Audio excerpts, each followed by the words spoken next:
Hello everyone, इस video में हम लाइट स्टार्ट करने जा रहे हैं। ठीक है, तो लाइट चैप्टर से हमारे एग्जाम में बहुत सारे क्वेश्चंस आते हैं, तो बहुत ध्यान से समझिएगा। देखिए, ये चैप्टर थोड़ा लंबा होगा, तो इसको हम 3 पार्ट में डिवाइड करके इस चैप्टर को कंप्लीट करेंगे। ठीक है, ये पहला पार्ट है, यहीं से हम स्टार्ट कर रहे हैं। तो देखिए, लाइट से क्वेश्चन सॉल्व करेंगे, उसके पहले हम कुछ चीज़ें समझ लेते हैं। देखिए, लाइट क्या होती है? Light is a form of energy. ठीक है, एनर्जी का एक फॉर्म होता है जो लाइट होता है। ठीक है, एनर्जी का एक फॉर्म होता है light, which is propagated as the electromagnetic wave. ठीक है, और ये इलेक्ट्रोमैग्नेटिक वेव के फॉर्म में होता है। ठीक है, ये इलेक्ट्रोमैग्नेटिक वेव के फॉर्म में होता है। और लाइट क्या होता है? एक एनर्जी का एक फॉर्म होता है, एक रूप होता है एनर्जी का। ठीक है, in the spectrum of electromagnetic waves it lies between the ultraviolet and infrared rays. ठीक है, अब देखिए, एक इलेक्ट्रोमैग्नेटिक जो स्पेक्ट्रम होता है, एक स्पेक्ट्रम होता है इलेक्ट्रोमैग्नेटिक। ठीक है, तो उस स्पेक्ट्रम में जो ये लाइट होता है वो लाई करता है कहाँ पे? वो अल्ट्रावायलेट रेज, यूवी रेज से ये कहाँ पे? इंफ्रारेड रीजन, उनके बीच में जो होता है वहाँ पे वो लाई करता है। And wavelength between 39,000 angstrom to 78,000 angstrom. समझ लीजिएगा। देखिए क्या है, ये क्या होता है? एक एनर्जी का फॉर्म होता है लाइट, और ये इलेक्ट्रोमैग्नेटिक वेव्स के फॉर्म में होता है। ठीक है, जो स्पेक्ट्रम होता है हमारा इलेक्ट्रोमैग्नेटिक, एक स्पेक्ट्रम होता है, इलेक्ट्रोमैग्नेटिक वेव्स का स्पेक्ट्रम होता है, उसमें जो लाइट होता है ये जो है अल्ट्रावायलेट से इंफ्रारेड के बीच में होता है। ठीक है, अब देखिए, इसका जो वेवलेंथ होता है वो 39,000 एंगस्ट्रॉम टू 78,000 एंगस्ट्रॉम होता है। ठीक है, electromagnetic waves are transverse, hence light is transverse wave. मैंने क्या बताया? इलेक्ट्रोमैग्नेटिक वेव के फॉर्म में होता है। तो इलेक्ट्रोमैग्नेटिक वेव क्या होती है? ट्रांसवर्स होती हैं। ठीक है, ट्रांसवर्स होती हैं, इसलिए हमारा जो लाइट होता है वो भी ट्रांसवर्स होता है। एग्जाम में आएगा कि कौन सा होता है, तो ये ट्रांसवर्स होता है। ठीक है, अब क्या है? देखिए, wave nature of light explains the rectilinear propagation, reflection, refraction, interference, ठीक है, डिफ्रैक्शन और पोलराइजेशन ऑफ लाइट। ठीक है, तो लाइट वेव जो है, वेव का नेचर है, लाइट का नेचर वेव का है, तो इसकी वजह से बहुत सारे फिनोमेनाज एक्सप्लेन होते हैं। किसकी वजह से? क्योंकि लाइट का जो वेव नेचर ऑफ लाइट है, इसकी वजह से ये जो आपका पोलराइजेशन है, डिफ्रैक्शन है, रिफ्रैक्शन है, ठीक है ना, और आपका रिफ्लेक्शन है, रिफ्रैक्शन है, प्रोपागेशन है, ये सारी चीज़ें जो है वेव के फॉर्म में जो है वेव नेचर होने की वजह से लाइट में ये सारी चीज़ें होती हैं। ठीक है, phenomena like the photo electric effect. ठीक है, क्या होता है? फोटो इलेक्ट्रिक इफेक्ट होता है, या आपका Compton effect are not explain on the basis of the wave nature of light. ठीक है, दो चीज़ें होती है, कौन सी? फोटो इलेक्ट्रिक इफेक्ट और क्रॉम्पटन इफेक्ट। ठीक है, कॉम्पटन इफेक्ट, ये दोनों चीजें वेव नेचर की वजह से नहीं एक्सप्लेन हो पाती। These phenomena are explain on the basis of the quantum theory. ठीक है, बहुत ही इंपॉर्टेंट है, याद रखिएगा। ये आइंस्टीन का क्वांटम थियरी है, light as propagated by Einstein. ठीक है, ये प्रपोज्ड था आइंस्टीन की थियरी, आइंस्टीन ने जो है क्वांटम थियरी दी थी, उसके बेस पे हम फोटो इलेक्ट्रिक इफेक्ट और कॉम्पटन इफेक्ट को हम एक्सप्लेन कर सकते हैं। बाकी जितनी भी चीजें होती हैं वो लाइट की वेव नेचर की वजह से हम एक्सप्लेन कर पाएंगे। ठीक है, तो ये छोटा सा बेसिक जो है इंट्रोडक्शन था। इसके बाद जो है, अगर हम क्वांटम थियरी की बात करें, तो quantum theory, in quantum theory light is regarded as the pockets और bundles of energy called photon. Quantum theory में अगर हम बात करें तो लाइट को जो है कैसे ट्रीट किया जाता है? लाइट को कहा जाता है कि ये जो है पॉकेट है, ठीक है, ये बंडल है। और किसका है? एनर्जी का बंडल है। लाइट क्या है? एनर्जी का बंडल है। ऐसे हमने क्या देखा? लाइट एक एनर्जी का फॉर्म है। क्वांटम थियरी में कहा जाता है कि लाइट एनर्जी का एक बंडल होता है। ठीक है, लाइट क्या होता है? एनर्जी का बंडल होता है, और उसको हम क्या कहते हैं? फोटोन कहते हैं। ठीक है, फोटोन, याद रखिएगा, photon. Photon is associated with it an energy E and where E is hv, ये नहीं जानने की जरूरत है। ठीक है, क्लियरली हम देखेंगे light behaves as a wave and the particle both. Exam में आता है लाइट बिहेव कैसे करता है? वेव की तरह करता है कि पार्टिकल की करता है कि दोनों की तरह करता है, या नन ऑफ एबव? तो ये दोनों की तरह करता है, वेव की तरह भी है और पार्टिकल की तरह भी है। पार्टिकल की तरह करता है उसको हम फोटोन कहते हैं। पार्टिकल क्या होता है? पैकेट या बंडल की तरह है, बंडल ऑफ एनर्जी और पैकेट। ठीक है, तो जो दस लाइट हैज डुअल नेचर। ठीक है, दो नेचर शो करता है light. Speed of light was first measured by Roemer. ठीक है, रोमियर ने किया था। तो अब हमने इतना देख लिया। ठीक है, अब हम कुछ क्वेश्चन सॉल्व करेंगे। समझ में आ रहा है ना? देखिए, पहला क्वेश्चन है, विच of the following radiations has the highest energy पर क्वांटम। ठीक है, कौन से रेडिएशन की, विच of the following radiations has highest energy पर क्वांटम, तो किसकी है, तो ये देखिए आपके बी की है, 200 से 280, 200 से 280 जो होगी वो जो है हाईएस्ट एनर्जी होगी पर क्वांटम, ठीक है। About 98% of radiation emitted by the sun is in the range of 300 to 3000, ठीक है, 300 to 3000 nm, ठीक है। यूवी जो होता है, यूवी रेडिएशन है वो 10 से लेके 400 nm तक है, ठीक है, 10 से लेके 400 तक है। Has the highest energy content या कंटेंट पर क्वांटम, ठीक है। वेवलेंथ शॉर्टेस्ट होता है, एनर्जी हाईएस्ट होती है, ठीक है। तो ये आपका हो जाएगा जो है 200 से 280, ठीक है, 200 से 280 जो होगा उसकी एनर्जी हाईएस्ट होगी पर क्वांटम, ठीक है।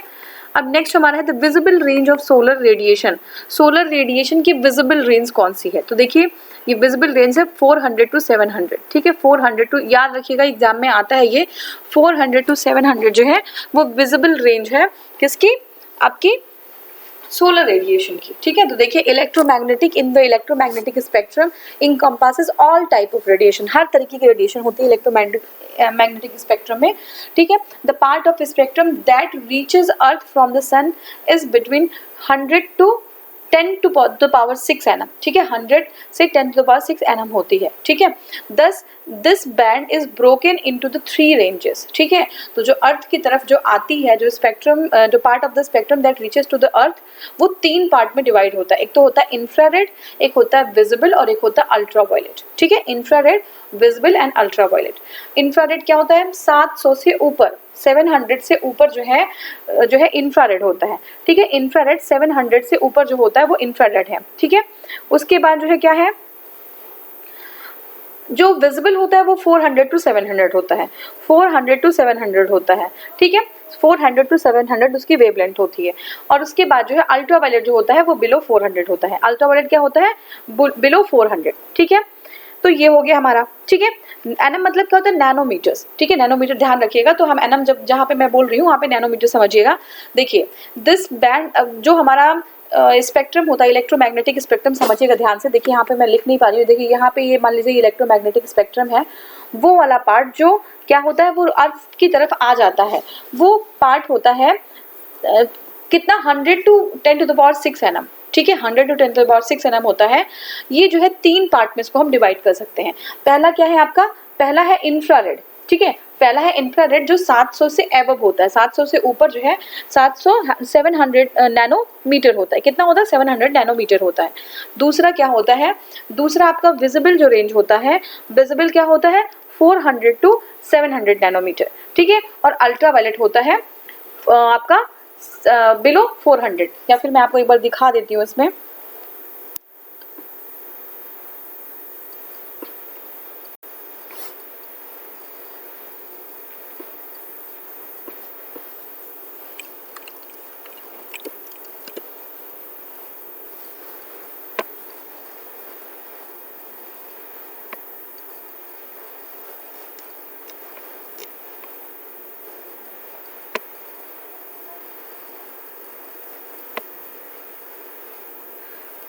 देखिए ये वेवलेंथ है, ठीक है, ये वेवलेंथ है, ये जो है पूरी जो है आपका इलेक्ट्रोमैग्नेटिक स्पेक्ट्रम होता है। इसमें देखिए क्या है, ये विजिबल लाइट के बारे में बात कर रहा है। ये कितना है, 400 to 700, ठीक है, 400 to 700 है। और हमने क्या देखा था, हमने देखा था कि आपका जो 400 to 700 होता है वो क्या होता है, वो विजिबल होता है। इंफ्रारेड एबव 700, यहाँ पे आइए देखिए एबव 700, यहाँ से जो हम 700 से ऊपर चले जाएंगे तो वो इंफ्रारेड हो जाएगा, ठीक है। विजिबल आपका 400 to 700। और दूसरा हमारा था अल्ट्रावायलेट, ठीक है। अल्ट्रावायलेट क्या होता है, बिलो 400, ठीक है, बिलो 400। अब देखिए 400 से जब इधर हम चले आएंगे तो ये क्या हो जाएगा, अल्ट्रावायलेट, ये 400 से कम होता है, ठीक है। तो क्या होता है कि विजिबल जो होता है, विजिबल जो नैनोमीटर्स में वेवलेंथ जो नैनोमीटर में विजिबल हम देखते हैं तो 400 to 700 होता है। 700 से ज्यादा करेंगे तो हमारा क्या, इंफ्रारेड हो जाएगा, और 400 से कम हो जाएगा तो आपका अल्ट्रावायलेट हो जाएगा। क्लियर है, ये अल्ट्रावायलेट हो जाएगा ये, ठीक है। अब जो है यहाँ पे क्लियर हो जाएगा आपको शायद, यहाँ पे हाँ देखिए अल्ट्रावायलेट है, इंफ्रारेड है, देखिए ये विजिबल है, ठीक है। तो विजिबल है ये 400 to 700 इसका रेंज है, कितना है, 400 to 700। ये आपका इंफ्रारेड है और यहाँ पे जो है क्या है आपका अल्ट्रावायलेट है, ठीक है। क्लियर हुआ आपको, और ये पूरा आपका इलेक्ट्रोमैग्नेटिक स्पेक्ट्रम है, ठीक है। तो इतनी ही पार्ट हमारी जो है ये अर्थ की तरफ आती है, ठीक है। अब हम अपने इसमें आ जाते हैं, देख लीजिए ये क्लियर हो गया होगा आई होप। ठीक है, नेक्स्ट क्वेश्चन देखते हैं। देखिए, the wavelength extension of visible light is, the wavelength extension of visible light simple है, आपने देख भी लिया, आपको पता होना चाहिए कितना है, 400 to 700 होता है। अब हमें अप्रोक्सीमेटली जो है बहुत क्लोज जो हमें मिलेगा वो हमारा यही मिल रहा है, डी मिल रहा है, तो आप इसमें टिक कर देंगे कि 390 to 780, ठीक है, ऐसे होता है 400 to 700, ठीक है। तो देख लीजिए, visible light is the part of the electromagnetic radiation which can be seen by human eyes, उसको हम अपनी खुली आंखों से देख सकते हैं, ठीक है, विजिबल लाइट को। A normal human eye can see the electromagnetic radiation between the 390 to 780, वो देख सकते हैं वेवलेंथ का, ठीक है, इतना 390 780 नैनोमीटर वेवलेंथ हम देख सकते हैं, ठीक है। ये हो गया हमारा, human eye is the most sensitive to the visible light of the wavelength, ठीक है। तो कितना बहुत ज़्यादा सेंसिटिव कौन सी लाइट के लिए होता है, तो देखिए ये होता है आपका 5500 एंगस्ट्रॉम, ठीक है, इसके लिए बहुत ज़्यादा सेंसिटिव होता है। तो देखिए, eye is the most sensitive to yellow green light, ठीक है, किसके लिए, येलो ग्रीन लाइट के लिए बहुत ज़्यादा सेंसिटिव होता है, that is light of wavelength 500 to 5500 angstrom, ठीक है। येलो लाइट जो है वो होता है 5000 to 500 एंगस्ट्रॉम। नेक्स्ट हमारा है, nature of radiation of light is, कैसा है, वेव लाइक, देखिए अभी हमने ये डिस्कस किया था, wave like, particle like, both wave and particle like, तो आपका उत्तर होगा both wave and particle like, ठीक है, both wave and particle like, ठीक है। लाइट हैज डुअल नेचर, ठीक है, ये भी एग्जाम आ सकता है, डुअल होता है, सिंगल होता है, क्या होता है, ठीक है, तो डुअल नेचर का होता है। Sometimes it behaves only as a wave, ठीक है, and sometimes as a light, ठीक है। In the other part of the 19th century, in the beginning of the 20th century, it was realized that black body radiation and the photoelectric effects can be understood only on the basis of the particle mode of light. Some experiments require light to be a wave while the other require light to be a particle, ठीक है। तो ये बिल्कुल सही बात है, अभी हमने जस्ट देखा भी था कि कुछ चीज़ें हम जो है आपकी लाइट जो पार्टिकल है उससे हम कुछ चीज़ें आपका डिस्कस कर सकते हैं, और कुछ वेव से हमें शॉर्ट होती हैं। वेव से कौन कौन सी चीज़ें हम देख सकते हैं, तो देखिए जो हमारा कुछ पार्ट्स है, जैसे क्या है, जैसे आपका वेव नेचर ऑफ लाइट क्या एक्सप्लेन कर सकता है, ये आपका रिफ्लेक्शन एक्सप्लेन कर देगा, रिफ्रैक्शन कर देगा, और इंटरफेरेंस कर देगा, ठीक है, डिफ्रैक्शन कर देगा, पोलराइजेशन कर देगा, ये सारी चीज़ें वेव नेचर कर देगा। लेकिन जो वेव नेचर नहीं करेगा, जो क्वांटम थियरी करेगी, क्वांटम थियरी क्या चीज़ें करेगी, वो देखिए आपकी दो चीज़ें हैं, फोटो इलेक्ट्रिक इफेक्ट और आपका कॉम्पटन इफेक्ट, ठीक है। Photo electric effect and Compton effect ये जो है आपका सिर्फ वेव थियरी कर पाएगी, ठीक है, कौन कर पाएगा, वेव थियरी कर पाएगी, ठीक है, ये चीज़ हमारा हो गया। अब देखिए नेक्स्ट हमारा है, अब देखिए क्वांटम थियरी हमने आपको बता दिया था कि क्वांटम थियरी में हम लाइट को जो है बंडल के फॉर्म में समझते हैं, लाइट एज अ बंडल, ठीक है, बंडल मतलब फोटोन, ठीक है, इस वे में हम इसको समझते हैं, ठीक है। अब क्या है नेक्स्ट हमारा, रिफ्रैक्टिव इंडेक्स, ठीक है, रिफ्रैक्टिव इंडेक्स क्या है, तो अभी हम आगे देखेंगे रिफ्रैक्टिव क्या है, इतना आपको क्लियर हुआ होगा आई थिंक, ठीक है, समझ में आया, विजिबल क्या होता है, इंफ्रारेड क्या होता है, ठीक है ना, ये सारी चीज़ें क्लियर हुई। अल्ट्रावायलेट क्या होता है, उसके रेंज क्या होते हैं, डुअल नेचर क्या होता है, मैंने बताया था कि जो लाइट है वो दो तरीके से बिहेव करता है, एक तो वेव के फॉर्म में और एक क्वांटम के फॉर्म में, ठीक है। क्वांटम मतलब होता है फोटोन, मतलब एक बंडल होता है, एनर्जी का बंडल, लाइट को हम एनर्जी के बंडल की तरह समझते हैं, तो दो तरीके से फॉर्म करता है, दोनों तरीके से हम कुछ अलग अलग फेनोमेना को एक्सप्लेन कर सकते हैं, ठीक है, ये चीज़ हो गई। नेक्स्ट हमारा है, light appears to travel in a straight line because, light जो है स्ट्रेट लाइन में ट्रेवल करती है, उसका क्या रीज़न है, क्यों स्ट्रेट लाइन में लाइट ट्रेवल करती है, ठीक है। तो देखिए the wave length of light is very small, ठीक है, वेव लेंथ जो होती है बहुत स्मॉल होती है लाइट की, इसलिए due to its very small wavelength the light appears to travel in a straight line, ठीक है, बहुत ही कम जो है इसका वेव लेंथ होता है, इसलिए जो है लाइट जो है स्ट्रेट लाइन में ट्रेवल करती है। अब नेक्स्ट हमारा, विच one of the following statement is true, कौन सा ट्रू है, the light has the greater velocity, समझते जाइएगा, the sound has the greatest velocity, ठीक है, ग्रेटर बोल दिया, ग्रेटेस्ट बोल दिया। अब देखते हैं क्या है, नेक्स्ट हमारा है, celestial objects have the greatest velocity and rocket has the greatest velocity, क्या होना चाहिए, तो देखिए लाइट जो होती है, लाइट का है आपका, देखिए यहाँ पे जो फर्स्ट ऑप्शन हमारा, light has the greater velocity, that is correct, ये आपका सही हो जाएगा। कैसे देख लेते हैं, देखिए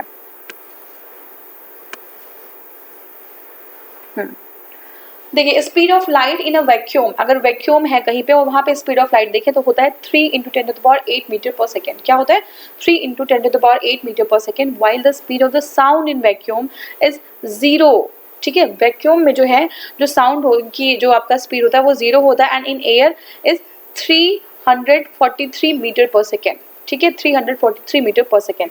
आप लाइट की स्पीड एक बार कंपेयर कर लीजिए और साउंड की कर लीजिए, आपको समझ में आ गया होगा। लाइट की जो है वैक्यूम में 3 × 10⁸ मीटर पर सेकेंड होती है, और यहाँ पे जो है साउंड की तो वैक्यूम में 0 होती है, उसको साउंड को चलने के लिए कोई मीडियम चाहिए, ठीक है, बिना मीडियम के वो नहीं पास हो पाएगा।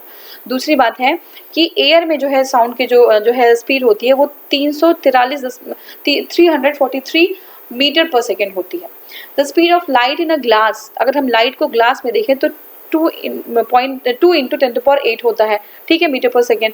और velocity of light always greater than the velocity of sound, ठीक है, तो ये ध्यान रखिएगा, जो वेलोसिटी ऑफ लाइट है वो हमेशा ही ज़्यादा होगी वेलोसिटी ऑफ साउंड से। The velocity of celestial objects and rockets is quite low than the velocity of light, ठीक है, तो वो सेलेस्टियल ऑब्जेक्ट्स और जो है आपके जो हमारे रॉकेट्स हैं उनकी वेलोसिटी जो है लाइट से कम होती है, ध्यान रखिएगा इसको।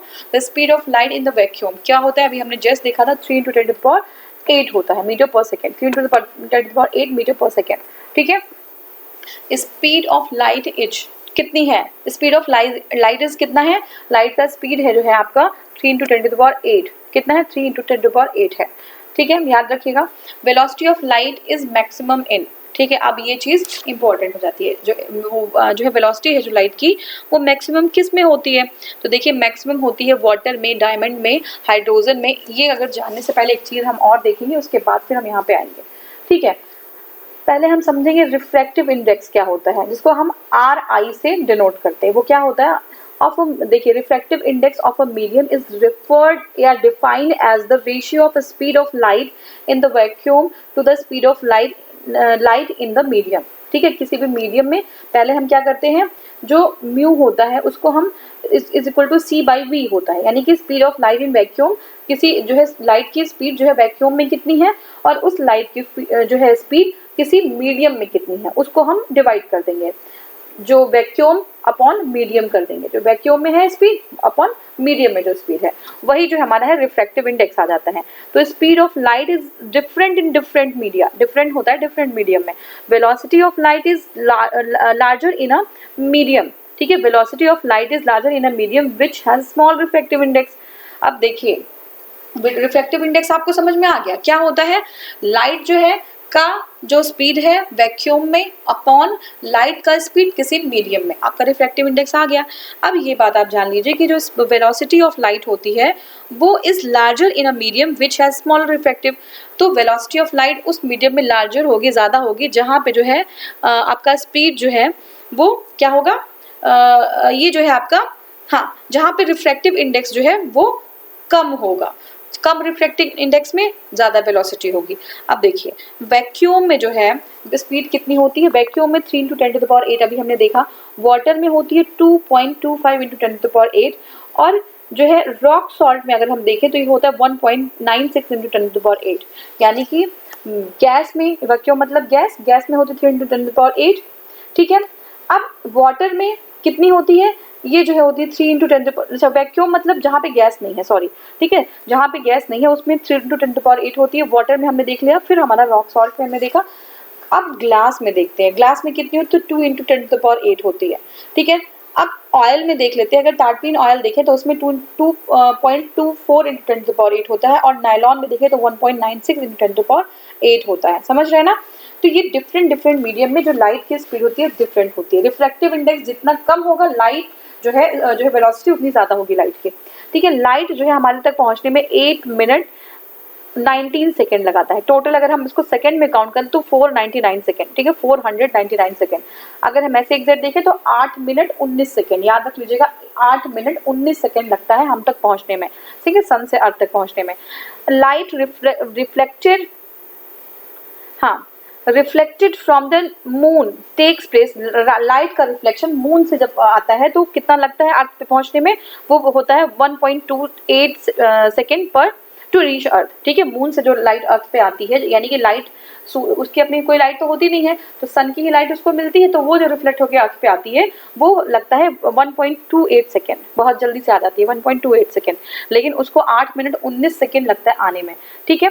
तो ये चीज़ हमारी हो गई, ठीक है। तो अब फिर से देख लेते हैं, देखिए यहाँ पे क्या था, velocity of light is maximum में, ठीक है, हमने देख लिया था वैक्यूम में ही सबसे ज़्यादा होता है। हर डिफरेंट मीडियम में लाइट की जो है आपकी वेलोसिटी होती है वो डिफरेंट होती है, ठीक है। तो सबसे ज़्यादा कहाँ होगी, वैक्यूम में होगी, उसके बाद कहाँ पे होगी, वाटर में हो सकती है, ठीक है, उसके बाद फिर कहाँ पे होगी, उसके बाद आपकी ग्लास में होगी, ठीक है। तो ये समझ लीजिएगा सबसे ज़्यादा जो है आपका वैक्यूम में है, फिर ग्लास में है, और नहीं वैक्यूम के बाद फिर वाटर में है, ठीक है, वैक्यूम के बाद वाटर में है और फिर ग्लास में है। तो ऐसे वैक्यूम है, फिर जो है वाटर, फिर ग्लास है, ठीक है। तो speed of light is maximum होता है 3 to 10⁸ मीटर पर सेकेंड, ठीक है। अब speed of light decreases gradually in optically denser medium like water and glass. जितना ही मीडियम डेंस होता जाएगा उतना ही स्पीड घटती जाएगी, आप ये समझ लीजिएगा, ठीक है। तो ऐसे हो जाएगा, ठीक है, ऐसे एरो बना लीजिए। जो सबसे ज़्यादा होगी वो क्या होगी, वैक्यूम में होगी, उसके बाद फिर दूसरा जो होगा वो कहाँ पे होगा, उससे डेंस क्या है, वाटर, उससे डेंस क्या है, ग्लास। तो जितना डेंस चीज़ों में हम जाते जाएंगे उतनी जो है इसकी जो आपकी स्पीड होगी वो घटती जाएगी लाइट की, ठीक है। Speed of light will be minimum while passing through, किसमें मिनिमम होगा, हमने बताया था सबसे डेंसेस्ट खोज लीजिए, सबसे डेंस कौन सा है, तो यहाँ पे वैक्यूम है, एयर है, वाटर है, सबसे डेंस ग्लास दिख रहा है, तो यहीं पे मिनिमम होगी, सिंपल सी बात, ठीक है। एनी ऑब्जेक्ट और material which has the highest refractive index has the minimum speed of light, हमने ऑलरेडी कवर किया है, अभी हमने अच्छे से समझा इस चीज़ को। जहाँ रिफ्रैक्टिव इंडेक्स क्या होता है, रिफ्रैक्टिव इंडेक्स होता है कि लाइट का स्पीड वैक्यूम में और अपॉन लाइट का स्पीड किसी मीडियम में, वही हमारा रिफ्रैक्टिव इंडेक्स होता है। जहाँ पे रिफ्रैक्टिव इंडेक्स सबसे जो है कम होगा वहीं पे लाइट की वेलोसिटी जो है स्पीड सबसे ज़्यादा होगी, ठीक है। तो glass has the highest refractive index, glass का जो रिफ्रैक्टिव इंडेक्स है वो सबसे ज़्यादा होता है लाइक वैक्यूम एंड वाटर, ठीक है। अगर हम कंपेयर करें वैक्यूम वाटर से तो सबसे ज़्यादा जो है ग्लास का ही होगा, इसलिए यहाँ पे स्पीड सबसे ज़्यादा जो है, हाँ, हाईएस्ट रिफ्रैक्टिव इंडेक्स हाईएस्ट है तो स्पीड सबसे जो है क्या होगी, कम होगी यहाँ पे, ठीक है। Time taken to reach the sunlight up to the surface of the earth, अभी हमने जस्ट देखा कितना टाइम लेता है, कितना टाइम लेता है अर्थ पे पहुँचने में, तो देखिए 8.5 मिनट्स, ठीक है, 8.5 अप्रॉक्सीमेटली देखें तो 8 मिनट्स 19 सेकेंड्स हमारे यहाँ लगता है आने में, ठीक है। तकरीबन 500 सेकेंड्स लगते हैं इनके हिसाब से, लेकिन अगर हम एग्जैक्टली देखें तो 499 सेकेंड लगता है, यानी कि 8 मिनट 19 सेकेंड, ठीक है, 8 मिनट 19 सेकेंड लगता है हमारे अर्थ पे पहुँचने, 499 सेकेंड लगता है, ठीक है। Light from the sun reaches earth in about, जो लाइट होती है कहाँ से, सन से अर्थ तक रीच पहुँचने में कितना समय लगता है, तो अब यहाँ पे बहुत एग्जैक्ट आपको नहीं दिखाया है, यहाँ पे 8 मिनट्स आप टिक कर देंगे, ठीक है, 8 minutes. When light waves pass air to glass, अगर एयर से ग्लास में पास हो रही है तो वेरिएबल अफेक्टेड आर, अब इसके लिए हमें कुछ और समझना होगा, ठीक है। क्या समझना है, देखिए रिफ्लेक्शन ऑफ लाइट, ठीक है, रिफ्लेक्शन ऑफ लाइट क्या होता है, देखिए reflection light moving in a medium when falls at the surface of another medium part of light return back to the same medium, ठीक है। जब कोई लाइट होती है, जब किसी मीडियम में मूव कर रही हो, light moving in one medium when falls at the surface of other medium, light है मान लो अगर आप गैस से होते हुए आ रही है और मान लो टेबल पे टकरा जा रही है, तो होता क्या है कि कहाँ से आ रही है, गैस से आ रही है, दूसरा मीडियम है, टेबल आपका दूसरा मीडियम है, तो टेबल पे जब टकरा रही है तो मीडियम उसका चेंज हो रहा है, ठोस है वो, सॉलिड है वो, अभी गैस में थी वो, तो क्या होता है टकराने पे इसका कुछ पार्ट जो है वो रिटर्न हो जाता है टू द सेम मीडियम, तो टेबल से टकराने के बाद कुछ जो लाइट का पार्ट होता है वो फिर से जो है गैस में यानी कि एटमॉस्फेयर में रिटर्न हो जाता है, ठीक है। This phenomena of returning back of the light in the first medium at the interference of two media is known as the refraction of light. Clear है या नहीं है, फिर से देख लीजिए।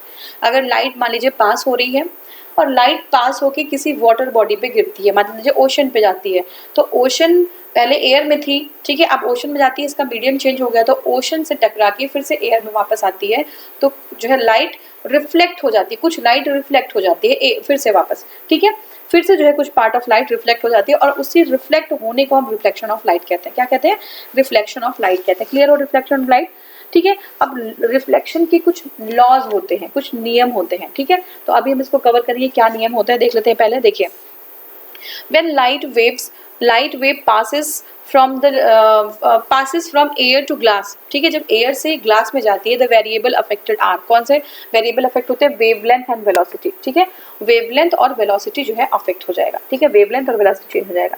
देखिए when light passes from the air to glass, ठीक है, one medium to another medium, then the frequency of the light remain the constant, frequency constant रहेगी लेकिन वेवलेंथ और वेलोसिटी चेंज हो जाएगी। तो क्या कांस्टेंट रहेगी, फ्रीक्वेंसी आपकी वही रहेगी लेकिन आपकी वेवलेंथ और वेलोसिटी दोनों ही चेंज हो जाएगी, ठीक है। नेक्स्ट हमारा है when light passes from one medium to another medium, light एक मीडियम से दूसरे मीडियम में पास होता है, ठीक है, when light passes on from the one medium to another medium, ठीक है, when which one of the following does not change, ठीक है, which one of the following does not change, क्या चेंज नहीं होगा, तो देखिए ये आपका फ्रीक्वेंसी, ठीक है, फ्रीक्वेंसी चेंज होगा। देखिए अभी हमने देखा था ना फ्रीक्वेंसी सेम रहता है लेकिन वेवलेंथ और वेलोसिटी दोनों चेंज हो जाता है, ठीक है। Which one of the following energy conservation take place in carrying out the process of photosynthesis, ठीक है, फोटोसिंथेसिस में किस टाइप की एनर्जी कंजर्वेशन होता है, ठीक है, तो कौन सा होता है, light energy to chemical energy, simple है, लाइट एनर्जी सन से जो है प्लांट्स लेते हैं और उसको केमिकल एनर्जी में कन्वर्ट कर देते हैं, ठीक है। तो देखिए फोटोसिंथेसिस का जो होता है क्या फॉर्मूला, C6CO2 + 6H2O, ठीक है, और क्या बनाता है ये C6H12O6, इसको ग्लूकोज कहते हैं और 6 मॉलिक्यूल्स ऑफ ऑक्सीजन रिलीज कर देता है, इसलिए तो कहते हैं कि प्लांट्स लगाना चाहिए, प्लांट्स लगता है तो क्या होता है ऑक्सीजन रिलीज करता है और ह्यूमन हेल्थ के लिए वो अच्छा होता है, कार्बन डाइऑक्साइड वो ले लेता है और ऑक्सीजन रिलीज कर देता है, ठीक है। तो क्या होता है CO2 कार्बन डाइऑक्साइड, ये सब आपको पता है, ग्लूकोज है आपका C6H12O6, ठीक है, ये सब आपको जानकारी पहले से ही है, तो देख लीजिए यहाँ पे। नेक्स्ट हमारा है the gas used in discharge tube for optical decoration and advertising is, कौन सी जो गैस है वो ट्यूब्स में लगाई जाती है ऑप्टिकल डेकोरेशन या एडवर्टीजमेंट के लिए, तो वो नियॉन होती है, ठीक है, नियॉन का यूज किया जाता है।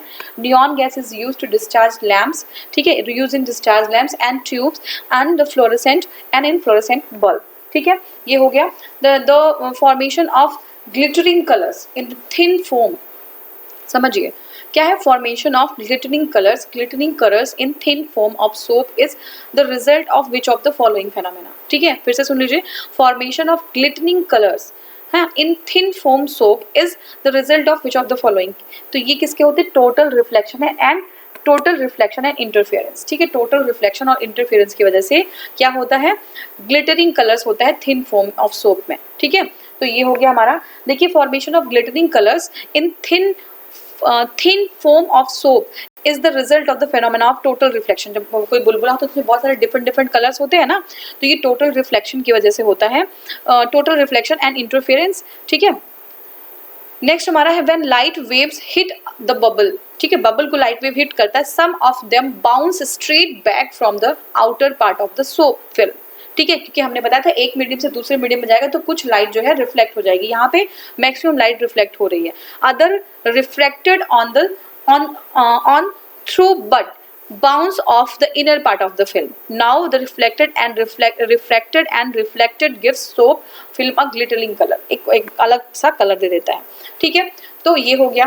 अब देखिए टोटल इंटरनल रिफ्लेक्शन ये सब चीजें आपको पता होनी चाहिए। अभी हमने रिफ्लेक्शन पढ़ लिया था, रिफ्लेक्शन की कुछ क्या होता है, लॉ ऑफ रिफ्लेक्शन होता है, क्या होता है, देखिए इसमें क्या होता है, इंसिडेंट रे, इंसिडेंट मतलब आपतित किरण, हिंदी में पढ़ते हैं आपतित किरण, तो इंसिडेंट जो रे होती है, the incident ray, the reflected ray and the normal to the reflecting surface at the incident point all lies in the same plane. तीनों चीजें चाहे इंसिडेंट रे हो चाहे रिफ्लेक्टेड रे हो, वो सारी चीजें एक सेम सरफेस पे, एक ही सरफेस पे है ना, एक ही जो है सेम प्लेन पे आनी चाहिए। The angle of reflection is equal to angle of incident, ठीक है, जो एंगल बनेगा रिफ्लेक्शन का वही एंगल जो है, जैसे मान लीजिए यहाँ पे आ रही है, ठीक है, यहाँ पे आ रही है, ये है, ठीक है, तो अगर ये लाइट जो है यहाँ से, अरे ये बन नहीं रहा, हाँ ये यहाँ पे आ रही है, तो एंगल जो होगा उसका वो इंसिडेंट का जो एंगल होगा वही जो है आपका रिफ्लेक्शन का होगा, ठीक है ना, angle of reflection is equal to angle of incidence, ये चीज हो गई, ठीक है, तो ये हो गया हमारा। अब नेक्स्ट हम देखते हैं, अच्छा इसमें क्वेश्चन अभी हमने नहीं किया है, ठीक है, reflection from the plane mirror, अगर प्लेन मिरर से रिफ्लेक्शन होता है तो क्या होगा, ठीक है, द इमेज इज वर्चुअल है ना, लैटरली इन्वर्टेड। अब देखिए यही से क्वेश्चन आता है एग्जाम में कि अगर रिफ्लेक्शन जो है प्लेन मिरर से हो रहा है, एक प्लेन मिरर है और लाइट का रिफ्लेक्शन हो रहा है तो क्या होगा, इमेज जो है वो वर्चुअल बनेगा, आभासी बनेगा। वर्चुअल मतलब आभासी होता है ना, तो इमेज जो है वर्चुअल बनेगा और लैटरली जो है इन्वर्टेड, ठीक है, वो इन्वर्टेड होगा। याद रखिएगा, अगर जो है रिफ्लेक्शन प्लेन मिरर से हो रहा है तो जो इमेज बनेगा वो क्या बनेगा, वो वर्चुअल होगा और इन्वर्टेड होगा, उल्टा होगा। The size of image is equal to the size of object. जितना बड़ा ऑब्जेक्ट होगा उतना ही बड़ा इमेज भी बनेगा। किससे? प्लेन मिरर से जब रिफ्लेक्ट होगा light. The distance of the image from the mirror is equal to the distance of the object from the mirror, ठीक है। डिस्टेंस ऑफ द इमेज, जो इमेज होगी वो उतनी ही दूरी पे होगी जितनी दूरी पे ऑब्जेक्ट होगा, ठीक है, किससे? मिरर से, ठीक है। If an object moves towards a plane mirror with the speed v, the image moves towards with a speed 2v relative to the, जैसे अगर कोई ऑब्जेक्ट है, ठीक है, अगर वो मूव कर रहा है प्लेन मिरर की तरफ v स्पीड से, ठीक है, तो क्या होगा, इमेज जो है image move towards with a speed of 2v related to the object. तो v अगर होगा तो 2v हो जाएगा, नहीं समझिएगा तो कोई दिक्कत नहीं, इतना ज़्यादा डीप में नहीं आता है, ठीक है।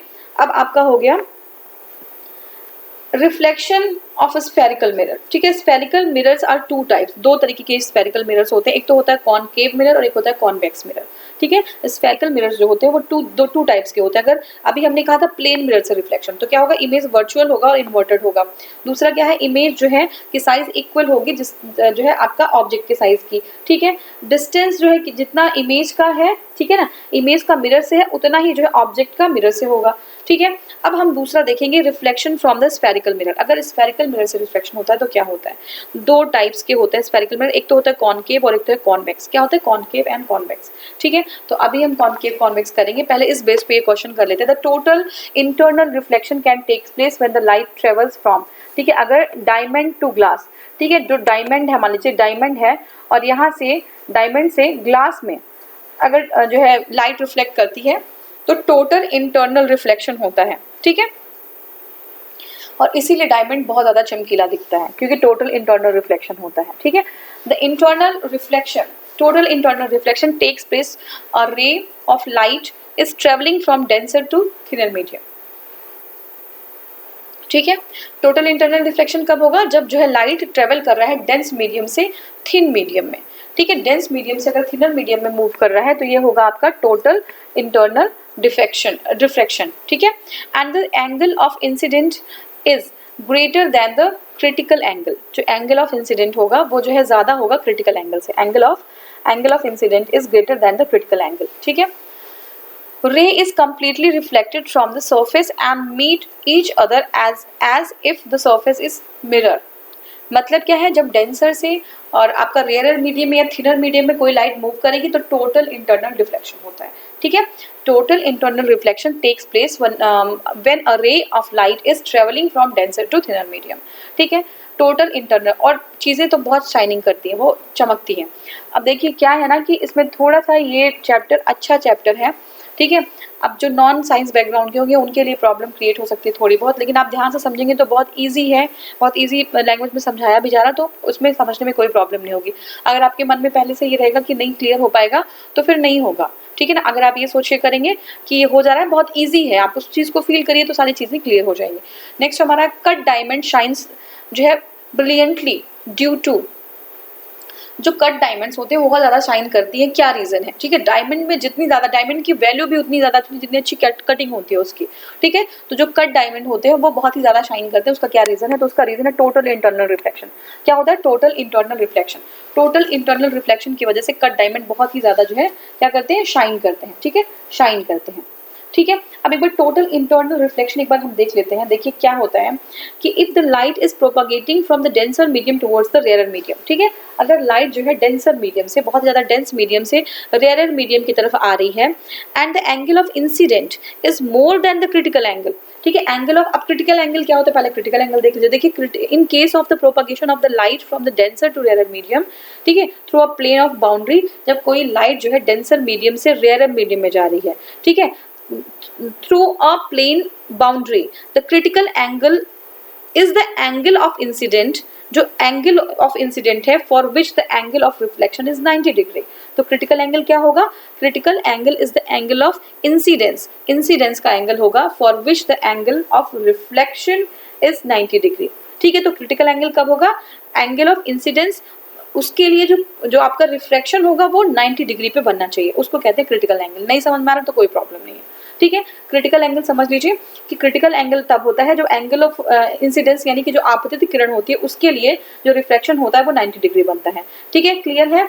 अब देखिए टोटल इंटरनल रिफ्लेक्शन में मैंने बताया था जब कोई ऑब्जेक्ट रेयर से डेंसर से रेयर मीडियम में आता है, यानी कि जो बहुत डेंस होता है वहां से जब हम रेयर मीडियम में आते हैं, थिनर मीडियम में आते हैं, तो angle of incident is more than the angle of critical angle. जो एंगल ऑफ इंसिडेंस होता है वो ज्यादा हो जाता है क्रिटिकल एंगल से, ठीक है ना। आपतित जो किरण होती है, एंगल ऑफ ये जो होता है ये जो है ज्यादा हो जाएगा देन द रिफ्लेक्टेड एंगल, ठीक है। तो ये जो इंसिडेंट वाला है वो ज्यादा हो जाएगा रिफ्लेक्टेड से, ठीक है। तो इस केस में क्या होता है? Then the light incident on the boundary is reflected back to the denser medium. अब लाइट क्या होगा? जो डेंसर मीडियम है वहां पे बैक कर जाएगा, ठीक है, obeying the law of the reflection, ठीक है। रिफ्लेक्शन में क्या होता है? जब कोई चीज रेयर से जो है दूसरे एक से मीडियम से दूसरे मीडियम में आती है तो दूसरे मीडियम से लाइट जो है, कुछ लाइट जो है डेंसर मीडियम में वापस चली जाती है या दूसरे मीडियम में वापस चली जाती है।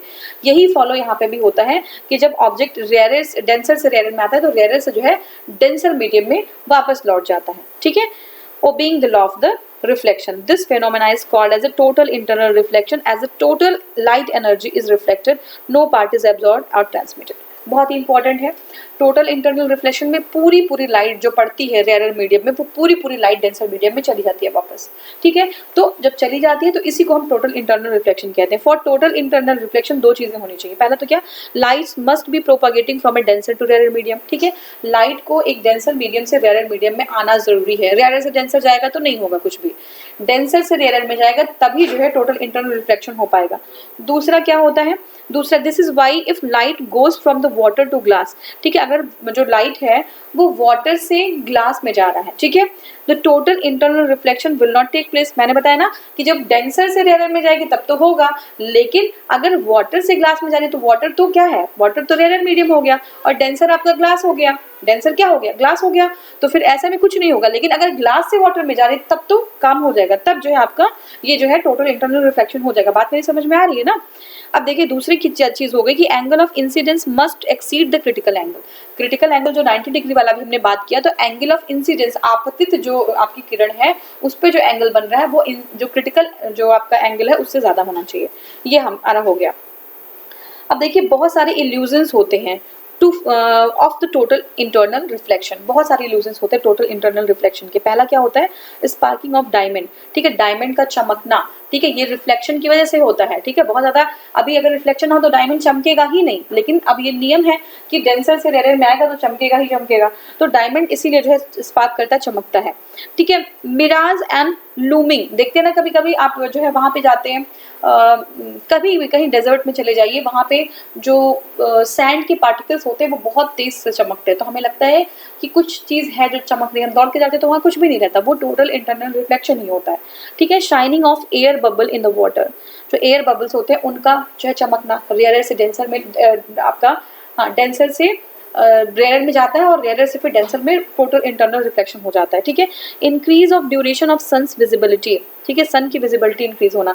The sun becomes visible even before the sun rise and remains visible even after the sunset due to the total internal reflection. बहुत इंपॉर्टेंट एग्जाम में आ सकता है। देखिए सन जो है क्या होता है, वो क्या होता है? विजिबल होता है। Sun becomes visible even before sunrise, sunrise के पहले भी विजिबल होता है और सनसेट के बाद भी सन दिखता है, टोटल इंटरनल रिफ्लेक्शन की वजह से होता है ये, ठीक है। अब signing of a smoked ball, ठीक है, और a metal ball on which lamp shoot is deposited when dripped into the water. तो ये सब ये जो है इतना इंपॉर्टेंट नहीं है, जो चीजें आपको बताई गई है वो आप ध्यान रख लीजिएगा। अभी एक चीज और बतानी है आपको, वो है लॉ ऑफ रिफ्लेक्शन। उसके भी कुछ इल्यूजन्स होते हैं, वो भी हम आएगा टॉपिक तो हम कवर कर लेंगे उसको, ठीक है। तो ये चीज हमने देख ली। अब देखिए अब यहाँ पे आपको इजी हो जाएगा कि डायमंड जो होता है वो शाइन करता है क्यों? टोटल इंटरनल रिफ्लेक्शन की वजह से, ठीक है। देखिए cut diamond shines brilliantly due to the total internal reflection of the light. Diamond shines more than the glass piece, ठीक है, because of its low conical angle. जो कॉनिकल एंगल होता है इसको 24.4 होता है डिग्री, इसकी वजह से और शाइन करता है। This is the reason why the diamond shines more than the glass piece of the same shape. ठीक है, तो ये हो गया हमारा। नेक्स्ट क्वेश्चन है optical fibre works on the principle of. ठीक है, ऑप्टिकल फाइबर किसके प्रिंसिपल पे काम करता है। ठीक है, तो ऑप्टिकल फाइबर किसके प्रिंसिपल पे काम करेगा। अब आप देख लीजिए ऑप्शन में क्या है, टोटल इंटरनल रिफ्लेक्शन। ठीक है, टोटल इंटरनल रिफ्लेक्शन और क्या है, और आपका है रिफ्रैक्शन, स्कैटरिंग और इंटरफेरेंस। ठीक है, तो ऑप्टिकल फाइबर किस पे का काम करेगा। देखिए ऑप्टिकल फाइबर अगर हम कर रहे हैं तो पहले थोड़ा सा ऑप्टिकल फाइबर के बारे में समझ लेते हैं। देखिए ऑप्टिकल फाइबर क्या है। Optical fibre consist of thousands of strands of very fine quality glass और क्वार्ट्ज। ठीक है, तो बहुत ही छोटे छोटे छोटे छोटे बहुत ही फाइन क्वालिटी के ग्लास होते हैं, थाउजेंड्स ऑफ स्ट्रैंड होते हैं ग्लासेस के या क्वार्ट्ज के होते हैं। ठीक है, each strand coated with a layer of material और लोअर रिफ्रैक्टिव इंडेक्स। ठीक है, तो जो कोटेड होते हैं लोअर रिफ्रैक्टिव इंडेक्स के, ठीक है, उनका रिफ्रैक्टिव इंडेक्स जो है जिसका बहुत कम होता है उससे जो है कोटेड होते हैं। In it light is propagated along the axis of fibre through multiple total internal reflection even though the fiber is covered without loss of energy। ठीक है, तो इसमें क्या होता है, बहुत जो आपका ऑप्टिकल फाइबर होता है, ऑप्टिकल फाइबर में क्या होता है, thousands of strand of very fine quality of glass होता है और उसको वो कोटेड होता है, उसको ढका हुआ होता है किससे, लो रिफ्रैक्टिव इंडेक्स वाले किसी मटेरियल से जिसका रिफ्रैक्टिव इंडेक्स कम है। रिफ्रैक्टिव इंडेक्स आपको पता है ना क्या होता है, जो आपका वैक्यूम में ट्रेवल करना लाइट का, ठीक है, उसकी स्पीड और अपॉन जो है किसी जो है आप किसी मीडियम में लाइट की ट्रेवल की स्पीड, तो उसको हम डिवाइड कर देंगे तो हमारा रिफ्रैक्टिव इंडेक्स आ जाएगा। उसी के जो लो रिफ्रैक्टिव इंडेक्स का कोई चीज़ होता है उससे जो है ये वो जो है आपका क्या होता है, कोटेड होता है। इसमें क्या होता है, light is propagated along the axis of fibre. ठीक है, प्रोपागेट होता है light through multiple total internal reflections. ठीक है, तो यहाँ पे टोटल इंटरनल रिफ्लेक्शन होता है even though the fibre is covered, ठीक है, विदाउट लॉस ऑफ एनर्जी। तो अब देखिए इसमें एप्लीकेशन इसका क्या है, इसका एप्लीकेशन है फॉर ट्रांसमिटिंग ऑप्टिकल सिग्नल्स। ठीक है, ऑप्टिकल सिग्नल्स को ट्रांसफर करने में काम आता है एंड 2 डायमेंशनल पिक्चर्स। ठीक है, 2 डायमेंशनल पिक्चर हो या जो है ट्रांसमिट करना हो ऑप्टिकल सिग्नल्स, तब वहाँ पे काम आएगा। For transmitting the electrical signals, ठीक है, इलेक्ट्रिकल सिग्नल को ट्रांसमिट करना हो by first converting them into light. ठीक है, फिर इसके है visualising the internal sides of the body by doctors in endoscopy. Endoscopy में भी इंडोस्कोपी होती है ना, तो इंटरनल जो पार्ट्स होते हैं उसको समझने के लिए, विजुअलाइज करने के लिए डॉक्टर्स के लिए भी कौन सा ऑप्टिकल फाइबर का जो है यूज किया जाता है। ठीक है, अब देखिए ऑप्टिकल फाइबर किस पे, टोटल इंटरनल रिफ्लेक्शन, ये भी टोटल इंटरनल रिफ्लेक्शन पे काम करता है। ठीक है, अभी हमने जैसे देखा था, तो optical fibre is very thin strand of glass और plastic capable for transmitting the light from one point to another. ठीक है, they work on the principle of total internal reflection. ठीक है, बहुत ही डिटेल में कराया जा रहा है। ये सिर्फ इतना ही नहीं है, इसके बाद आपको साइंस कुछ भी नहीं पढ़ना है। ठीक है ना, साइंस के बाद कुछ भी नहीं करना अगर आपने अच्छे से ये कंप्लीट कर लिया है। ठीक है, इतना जो है बहुत एनफ है एग्जाम में। विच one of the following phenomena is used in the optical fibres, कौन सा होता है द टोटल इंटरनल रिफ्लेक्शन, कौन सा टोटल इंटरनल रिफ्लेक्शन का फेनोमेना यूज होता है ऑप्टिकल फाइबर में। ठीक है, टोटल इंटरनल रिफ्लेक्शन ध्यान रखिएगा। ठीक है, अब क्या हो गया हमारा नेक्स्ट हम करेंगे, हाँ चलिए देखिए नेक्स्ट है in fibre optics communication the signal travels in the form of, किसके फॉर्म में सिग्नल ट्रेवल करती है, लाइट वेव के फॉर्म में। ठीक है, जो फाइबर ऑप्टिक्स कम्युनिकेशन होता है उसमें जो है सिग्नल जो है लाइट वेव के फॉर्म में ट्रेवल करती है। तो देखिए fibre optic communication is method of transmitting the information one place to another, कैसे, किसके थ्रू, वो pulses of light through an optical fibre. ठीक है, ये हो गया हमारा। अब स्टेटमेंट दिया हमें कंसीडर करना है। देखिए स्टेटमेंट क्या है, पहला है fibre optics is based on the principle of total internal reflection, बिल्कुल सही, अभी हमने जस्ट देखा। In an optical fibre communication system power consumption is extremely low. ठीक है, तो पावर कंजम्पशन क्या लो होता है, ऑप्टिकल फाइबर कम्युनिकेशन में power consumption is extremely low. ठीक है, दूसरा हमारा है optical fibre communication are free from the radio frequency interference, तो क्या इसमें रेडियो फ्रीक्वेंसी नहीं होगी। नेक्स्ट हमारा है in India Reliance group of industries engage in the manufacturing optical fibre, तो देखिए 1 2 3 सही है हमारा। ठीक है, इसमें क्या होता है, इसमें जो है fibre communication system power consumption बहुत कम होता है इसमें, पहली बात तो ये। दूसरा क्या है कि यहाँ पे जो है कोई भी जो है फ्रीक्वेंसी इंटरफेरेंस नहीं होती, रेडियो फ्रीक्वेंसी इंटरफेरेंस नहीं होती। लेकिन रिलायंस इंडस्ट्रीज वाली बात है वो जो है सही नहीं है, और सॉरी ये जो रिलायंस इंडस्ट्रीज है यही बना रही है, ठीक है, यही बना रही है, थोड़ा सा यहाँ पे कंफ्यूजन था, रिलायंस इंडस्ट्री ही बना रही है, लेकिन यहाँ पे कम्युनिकेशन ये रेडियो फ्रीक्वेंसी से इंटरफेरेंस ऐसा नहीं कि नहीं होता, ठीक है। फिर से देख लीजिए, optical fibre communication are free from radio frequency, ये सही नहीं है, रेडियो फ्रीक्वेंसी इंटरफेरेंस होता है इसमें भी, ठीक है, और रिलायंस इंडस्ट्रीज ही बना रही है, ठीक है। तो ये देखिए, एक बार हम एक्सप्लेनेशन देख लेते हैं और कंफ्यूज मत होइएगा, ठीक है। देखिए क्या है, optical fibres are very thin, बहुत थिन होते हैं, फ्लेक्सिबल होते हैं, ट्रांसपेरेंट केबल्स होते हैं, मेड अप ऑफ ग्लास, ठीक है। ग्लास के अभी हमने देखा था ना, ग्लास बहुत छोटे छोटे ग्लास के बहुत सारे स्टैंड उससे बने होते हैं, ग्लास या क्वार्ट्ज के, ठीक है ना, और प्लास्टिक केबल होते हैं, ठीक है। They work on the principle of total internal reflection, ठीक है, टोटल इंटरनल रिफ्लेक्शन पे काम करते हैं। Optical fibre communication system power consumption extremely low, बिल्कुल सही है। They are free from radio frequency, they are free from radio frequency and electromagnetic interference. तो फिर इसको क्यों गलत मान दिया यहाँ पे, 1 3 4,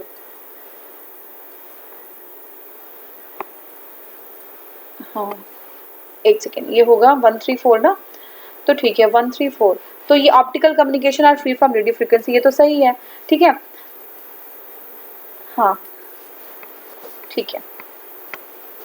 तो देखिए यहाँ पे क्या होता है, they are free from radio frequency and electromagnetic interference, ये बिल्कुल सही है, ये मुझे भी सही लग रहा था कि ये जो है क्या है, ये रेडियो फ्रीक्वेंसी और इलेक्ट्रोमैग्नेटिक इंटरफेरेंस से फ्री होता है, ठीक है। ये जो है optical fibre communication system power consumption extremely लो, ये भी सही है।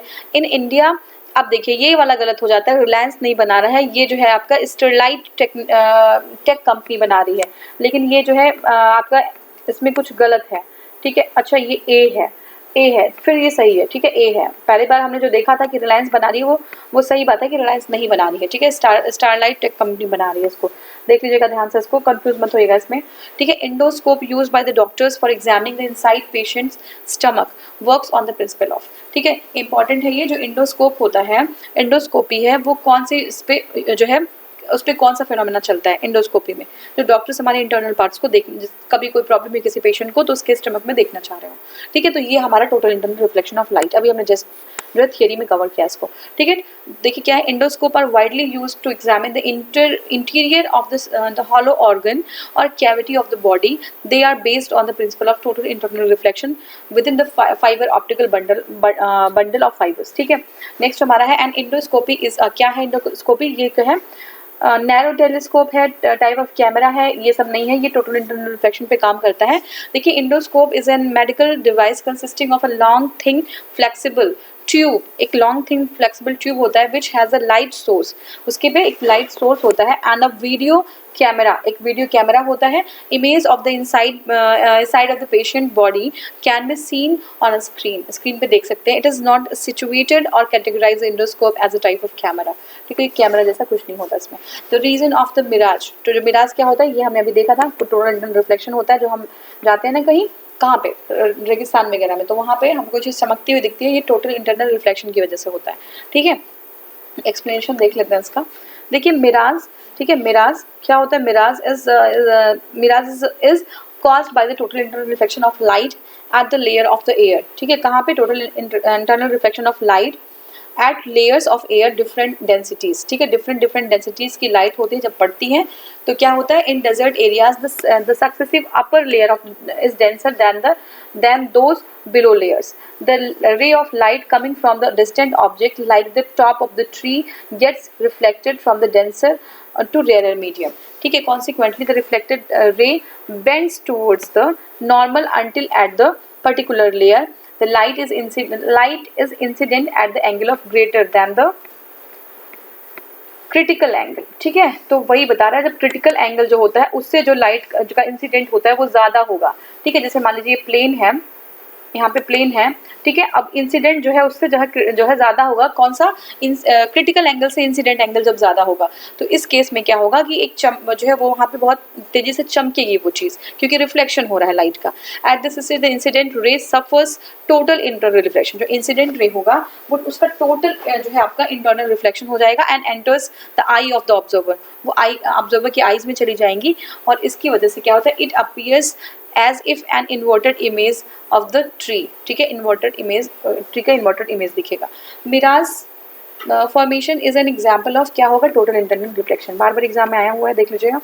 अब क्या है, consider the following natural phenomena, कौन सा है, टेरेस्ट्रियल हीटिंग, ठीक है, reflection of light and diffraction of light, ठीक है।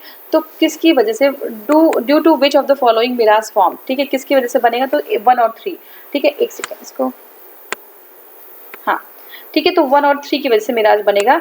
1 क्या है, टेरेस्ट्रियल हीटिंग, हीटिंग नहीं होगा तो ये चीज़ होगी नहीं, हीटिंग होती तभी स्ट्रेटिफाई हो जाता है ना, हीट जहाँ पे ज़्यादा होता है, तो इस टेरेस्ट्रियल हीटिंग हो गई और आपका रिफ्लेक्शन ऑफ लाइट, दो चीज़ें होती है, ठीक है, रिफ्रैक्शन और टेरेस्ट्रियल हीटिंग, रिफ्रैक्शन और टेरेस्ट्रियल हीटिंग याद रखिएगा, ठीक है, रिफ्लेक्शन मत लिख दीजिएगा, रिफ्रैक्शन, ठीक है, refraction and terrestrial heating is responsible, are the phenomena are responsible for the mirage, ठीक है। Diamond appears lustrous because of, lustrous को देखिए टोटल इंटरनल रिफ्लेक्शन की वजह से, ठीक है।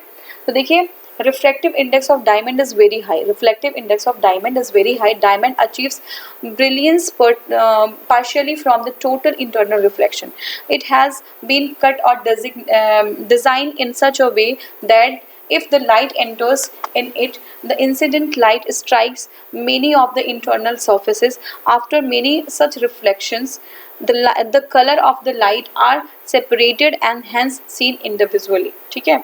तो इस तरीके से उसको कट किया जाता है, इस तरीके से उसको डिज़ाइन किया जाता है कि जब लाइट स्ट्राइक करे उसके ऊपर, ठीक है ना, तो क्या हो, many of the internal surfaces पे पड़े, ठीक है, और जब सर्फेसिस पे पड़ेगा तो वो रिफ्लेक्ट हो जाएगा, ठीक है, reflect the colour of the light, और वो जो है सेपरेट हो जाएगा तो हमें बहुत ज़्यादा चमकीला वो दिखेगा, ठीक है। नेक्स्ट हमारा है, what is the reason behind the extraordinary shining of the diamond cut in a proper way, क्या रीज़न है, because of it has the higher refractive index, ठीक है, रिफ्रैक्टिव इंडेक्स उसका ज़्यादा है।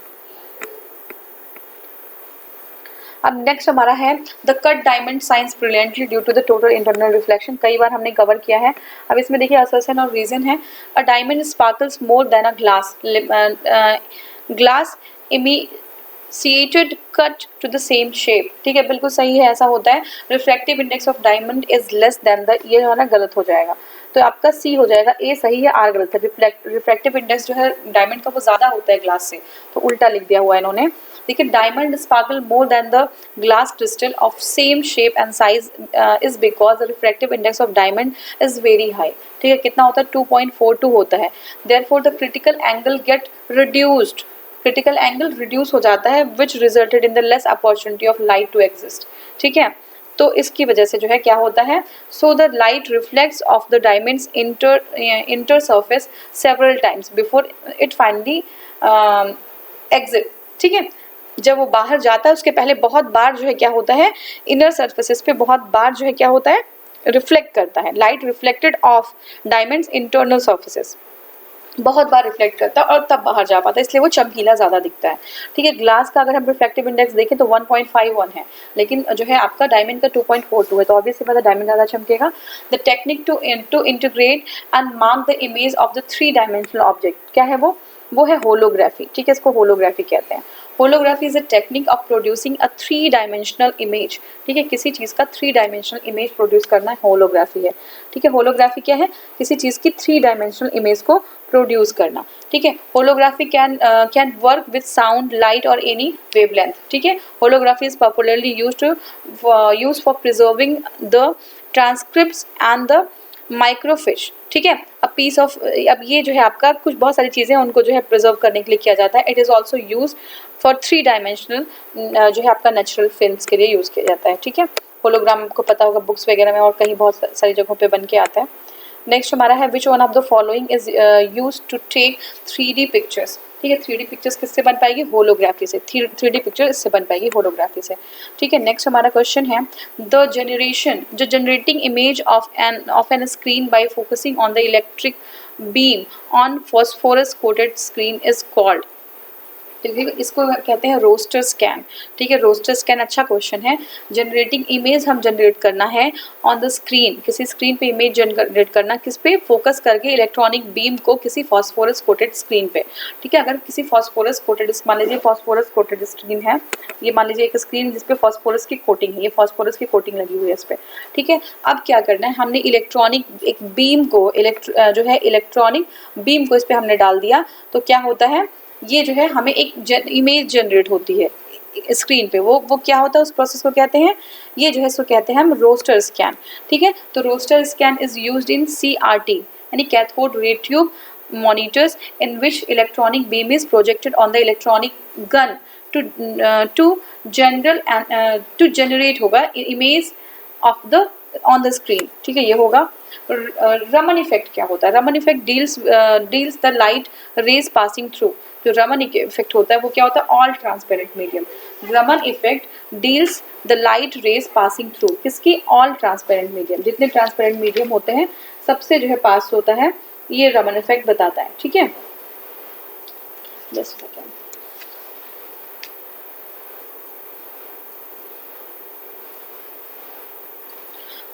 हाँ, देखिए, तो Raman effect deals with the light rays passing through all transparent mediums. ठीक है, Raman effect deals with the light rays passing through all transparent medium. According to this, beam of light travels a dust-free transparent sample of the chemical compound. ठीक है, sample of a chemical compound. A small fraction of light emerges in the direction other than that of the incident. ये सब Raman effect है. Next हमारा है for reproducing sound. Sound को reproduce करने के लिए एक कॉम्पैक्ट डिस्क होता है. साउंड को प्रोड्यूस करने के लिए a CD audio player is used. तो क्या होता है? Laser beam. ठीक है, laser beam. Lens, the lens used in CD player emits ultraviolet lasers beam which produce sound after reflecting through the beam through the bright आपका surface of CD. ठीक है, bright surface of CD से reflect होके जो है क्या होता है? एक लेजर बीम होता है. इसको मैं लेजर क्यों पढ़ रही हूँ? ठीक है, लेजर बीम है, ये लेजर बीम है. For reproducing sound a CD audio player is used a laser beam. ठीक है, लेजर बीम है ये. Lens used in the CD player. एक सीडी प्लेयर में लेंस यूज होता है, वो इमिट करता है अल्ट्रावायलेट लेजर बीम्स. उसके क्या होता है? Which produces sound after reflecting through the bright surface of CD. ठीक है, ये हो गया हमारा. नेक्स्ट है one the CD compact disc, इसको बोलते हैं. ठीक है, इज सीन इन सनलाइट. अगर हम सनलाइट में सीडी को देखते हैं, rainbow like colours is seen. ठीक है, अगर किसी कोई सीडी पड़ी हो, उसको लेके जाइए छत पे, तो क्या होगा? सन में तो वो रेनबो लाइक कलर्स उसमें दिखता है. This can be explain on the basis of the phenomena of. किसकी वजह से वो दिखता है? तो सिंपल आपको पता होना चाहिए किसकी वजह से दिखता है. अभी हमने देखा भी है. ठीक है, तो ये हमारा हो गया. देखिए, ए होगा आपका. ठीक है, ए क्या है? Reflection and diffraction. ठीक है, रिफ्लेक्शन होता है और डिफ्लेक्शन होता है. ठीक है, रिफ्लेक्शन एंड डिफ्रेक्शन. रिफ्लेक्शन और डिफ्लेक्शन की वजह से ऐसा दिखता है. ठीक है, when CD is viewed in sunlight, rainbow-like color is seen. To understand this phenomena, one has to understand the construction of CD. CD कैसे बनती है वो समझना पड़ेगा. A CD is a circular disc coated with the micro like aluminium और gold film. ठीक है, तो एक उस पर एल्यूमिनियम या गोल्ड की फिल्म होती है which has other protective layers coating of the clear plastic. ठीक है, तो क्लियर प्लास्टिक की कोटिंग भी होती है. It acts like a thin film. ठीक है, which is responsible for the reflection और डिफ्रेक्शन. ठीक है, तो वही जो फिल्म होती है उसके ऊपर वही रिफ्लेक्शन और डिफ्लेक्शन के लिए रिस्पॉन्सिबल होती है. नेक्स्ट हमारा कंसीडर करना है light is longer wavelength. Is light of longer wavelength is scattered much more than the light of shorter wavelength. ठीक है, लॉन्गर वेवलेंथ की जो लाइट होगी वो क्या होगा? वो ज़्यादा स्कैटर करेगा और शॉर्टर वेवलेंथ की लाइट जो है कम स्कैटर करेगी. ठीक है, तो ये जो है आपका उल्टा दिया हुआ है. ठीक है, दूसरा हमारा क्या हो गया? Speed of visible light. जो विजिबल लाइट है हमने बताया था ना, विजिबल लाइट 400 to 700. तो visible light in water is 0.95 times the speed of vacuum. तो स्पीड ऑफ विजिबल लाइट जो होता है वो जो है बता रहे हैं कि 0.95 times than the speed of vacuum. ठीक है, तो ये जो है गलत है. वैक्यूम में ज़्यादा होगा और वाटर में कम होगा, उल्टा दिया हुआ इसमें. नेक्स्ट हमारा है रेडियो वेव्स. ठीक है, radio waves are produced by rapidly oscillating electric currents. ठीक है, तो ये सही हो जाएगा. रेडियो वेव्स जो है वो प्रोड्यूस होगा रैपिडली ऑसिलेटिंग इलेक्ट्रिक करंट से. नेक्स्ट हमारा है to detect the over speeding vehicle.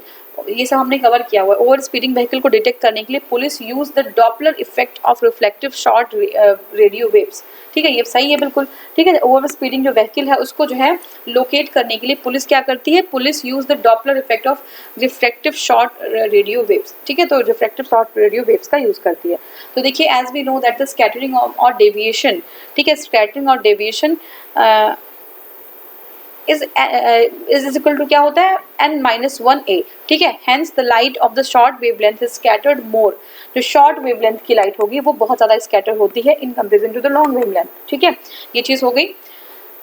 तो हमारा क्या हो गया, 1 और 2 गलत हो गया, ठीक है। 1 और 2 क्यों गलत हो, क्योंकि वो उल्टा दिया हुआ। स्पीड ऑफ लाइट जो है वो वाटर में 2.25 इंटू 10⁸ होती है, ठीक है। लेकिन अगर वही हम स्पीड ऑफ वैक्यूम देखें तो उसमें जो है कितनी होती है, वैक्यूम में 3 इंटू 10⁸ होती है। तो वैक्यूम में ज़्यादा होगी, ऑब्वियस सी बात है, ठीक है। तो ये हमने कर लिया। नेक्स्ट वीडियो में हम आगे जो है इसका जो क्वेश्चन है उसको हम कवर करेंगे। Thank you so much for watching.